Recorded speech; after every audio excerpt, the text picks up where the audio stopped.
علماء کی جانب رجوع کرنا.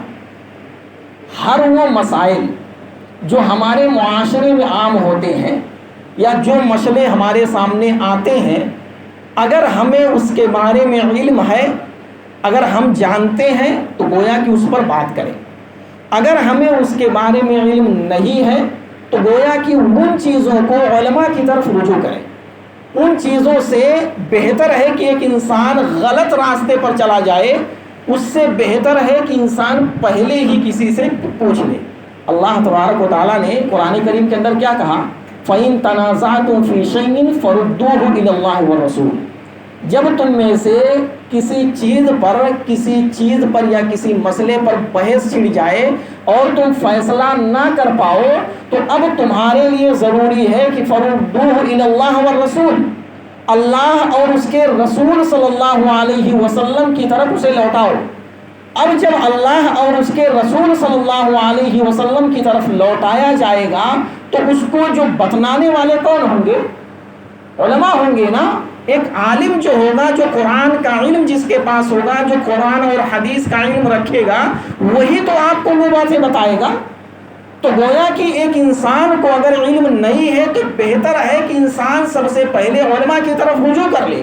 اور جب علماء جو کہتے ہیں نا، یہ اپنی طرف سے کوئی بات نہیں کہتی. آپ اکثر ایسا ہوتا ہے کہ لوگ کہتے ہیں کہ بھائی جو ہم پڑھتے ہیں وہی تو عالم صاحب بھی بتائیں گے.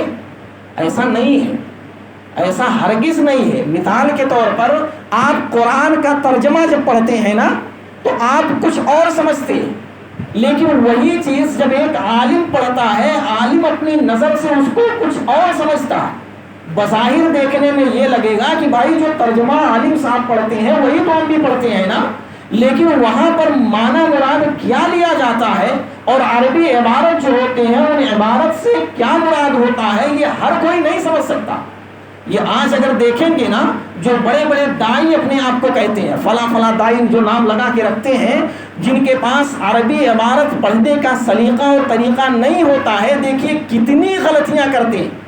بڑی بڑی مشہور شخصیتیں ہیں جو لوگ اپنا ایک نام لوگوں کے اندر جما چکے ہیں اور کما رہے ہیں. ان کا ایک نام اور شہرت ہے کہ ہاں فلاں صاحب ہیں جو دائی ہیں، لیکن اگر ان سے دیکھیے بہت ساری ایسی عبارتیں، قرآن کی آیتیں پڑھی اور اس کا معنی اور مرتب جو ترجمہ ہے کہاں سے کہاں لے جا کر ملا دیا. تو گویا کہ یہ صحیح طور پر عبارت وہی سمجھ پائے گا جو اس کے علم رکھتا ہو. جو عربی نہیں پڑھا ہے، کوئی یہ سوچ لے کہ بھائی میں تیلگو قرآن ترجمہ پڑھنا چاہتا ہوں اور جانتا ہوں اور اس ترجمے کو پڑھ کر میں فتویٰ دیتا شروع کر دوں تو کیا صحیح ہوگا؟ یہ بالکل نہیں ہوگا.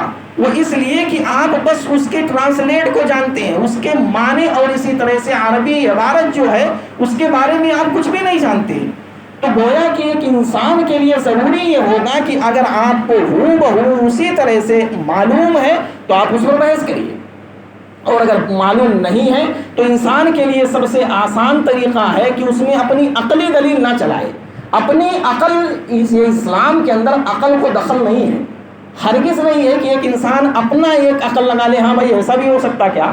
عالم صاحب آپ ایسا بولے، ایسا بھی تو کر سکتے نا. یہ ساری چیزیں نہیں ہیں، عقل کو دخل نہیں ہے. اب ہم یہ دیکھتے ہیں کہ جب ہمیں معلوم ہوا کہ اسے علماء کی طرف رجوع کیا جائے تو کن علماء کی طرف جایا جائے؟ یہ آج کے معاشرے میں سب سے اہم سوال ہے کہ اگر ہمیں کسی مسئلے پر بات کرنی ہے تو ہم کیسے لوگوں کے پاس جائیں. آپ یاد رکھیے، ایسے علماء کی طرف آپ رجوع کریں جو حقیقی معنوں میں قرآن اور حدیث کے مطابق فیصلے کرنے والے، جن کا منہج جو ہے صحیح ہو. اور آج اگر دیکھا جائے نہ جانے کتنے ایسے علماء ہیں جنہوں نے مکمل قرآن کی تفسیریں آپ کے سامنے بیان کر دی، مکمل اس کو آڈیو ویڈیو ریکارڈ میں ڈال دیا، لیکن حقیقی معنوں میں دیکھا جائے تو ان کا عقیدہ صحیح نہیں تھا، منہج کے اعتبار سے ان کے اندر گڑبڑی تھی. تو ان ساری چیزوں کو پہلے غور کیا جائے اور ایسے علماء کی طرف جایا جائے کہ جو لوگ صحیح طور پر ہماری رہنمائی کرنے والے ہوں. اور رہنمائی ایک انسان، ایک عالم تبھی کرے گا صحیح طور پر جب وہ دنیا کی چیزوں کو یا پھر دنیا کے لوگوں کو ایک طرف رکھے گا اور قرآن و حدیث کی تعلیم کو ایک طرف رکھے گا، اور اس قرآن اور حدیث کے مطابق جب فیصلہ کرے گا یہی فیصلہ بہتر ہوگا. ایک عالم جب فتویٰ دیتا ہے، فیصلہ کرتا ہے نا، تو وہ اپنے گھر سے نہیں بولتا، بلکہ وہ سب سے پہلے اس کے مصالح اور مفاسد کو دیکھتا ہے، غور کرتا ہے، قرآن کے اندر اس مسئلے کو پہلے کھنگالتا ہے، اور آج سے 1400 سال پہلے پرانے زمانے میں پیچھے جاتا ہے اور دیکھتا ہے کہ اس وقت نبی صلی اللہ علیہ وسلم اور صحابہ کرام کا اس پر عمل کیا تھا، اور اس اعتبار سے وہ انسان جو عالم ہوتا ہے ہمارے درمیان فیصلہ کرتا ہے، ہمارے درمیان فیصلہ کرتا ہے۔ بعض دفعہ دیکھنے میں آتا ہے کہ بظاہر لوگ دیکھنے میں عالم ہوں گے لیکن کمیاں بہت ہوتی، بہت افسوس ہوتا ہے۔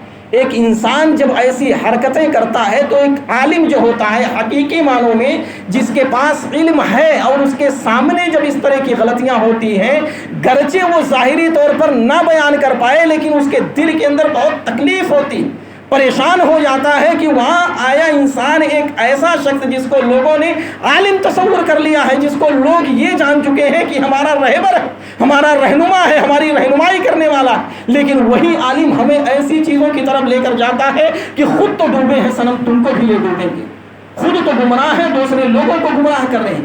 ایسے نہ جانے کتنے علماء ہمارے معاشرے میں پائے جاتے ہیں۔ تو میرا اصل مقصد جو ہے کہ آپ ایسے علماء کی طرف جائیے جو صحیح معنوں میں ہماری رہنمائی کرنے والے ہوں۔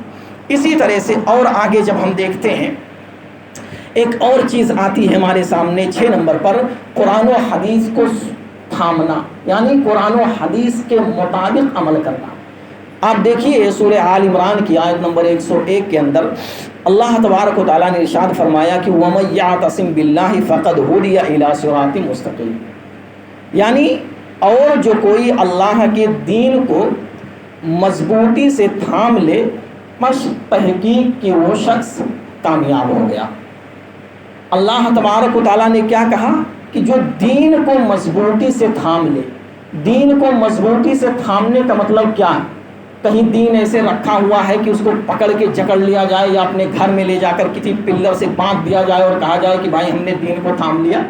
نہیں، دین کو تھامنے کا اصل مطلب جو ہے کہ اس پر عمل پیرا ہوا جائے، ہمیں جن چیزوں کا علم ہو ان چیزوں پر عمل کیا جائے، اور یقیناً جب ایک انسان دین پر عمل کرنا شروع کر دے گا تو وہ خود بخود اللہ تبارک و تعالیٰ کی طرف سے اسے ہدایت مل جائے گی، اور جب ہدایت ملے گی تو وہ سیدھے راستے پر چلے گا، اللہ تبارک و تعالیٰ اسے سیدھے راستے پر چلائے گا۔